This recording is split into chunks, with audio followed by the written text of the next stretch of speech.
Year for birthdays here in Hollywood. Hollywood, of course, celebrating its 100th, and Paramount Studios marking its 75th this year.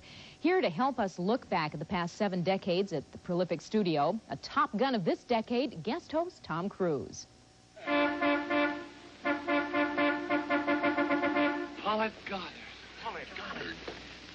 We'll open the gate. Hello, Mr. Crosby. Hi, Casey. How's Mr. Crosby, Jr.? Well, I'm fine, thanks.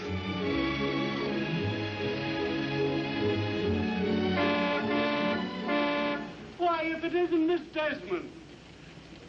How have you been, Miss Desmond? Open the gate. Sure, Miss Desmond. Come on, Mac. They can't drive on the lot without a pass. Miss Desmond can. Come on.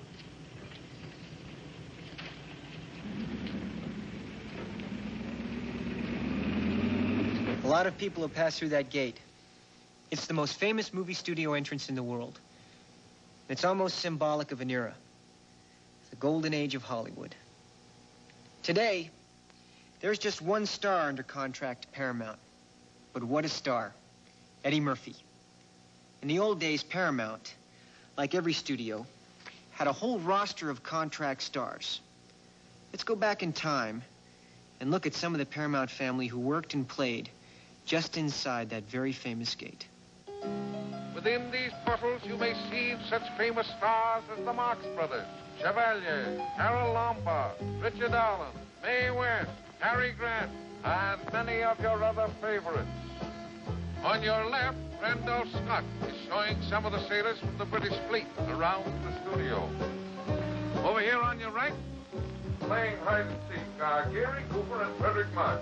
Hi, boys. Here, folks, here's Charles Bickford. Hello, Charles. Meet the folks. Hello, folks. Here's a unique gathering at Paramount in the early 30s. That's Groucho Marx, Harpo Marx, and Jackie Cooper and the Soapbox Racers. With Carole Lombard starting the race.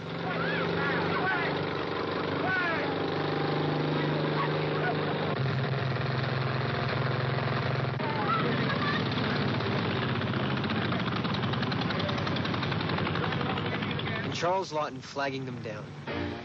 In fact, Paramount was home to an incredible variety of stars during that golden era. Here, at a 1934 convention for movie theater owners, some of Paramount's finest turned out. Cary Grant, George Burns and Gracie Allen, and the one director who was as famous as any of his stars, Cecil B. DeMille. Ladies and gentlemen, I've just left the set of Cleopatra, and I'm bringing the set and the artists with me. There was even a wedding one day on a Paramount stage, with director Mitchell Lison giving the bride away and Duke Ellington providing the music. The Hollywood studio system reached its peak in the 1940s. Hello. Hello, this is Veronica Lake. Veronica Lake? Send the police. There are a couple of hoodlums up here attacking Alan Ladd. Alan Ladd? How you doing? I'm pleased to meet you. Movie attendance was at an all-time high, and television had not yet made its impact on the American public. All of that would change in the 1950s. But until that time, Paramount's family of stars was riding high on success.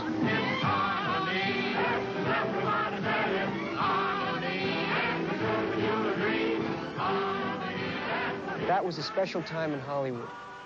The stars and their movies were larger than life. Things have changed a bit since then. Television and home video have had something to do with that.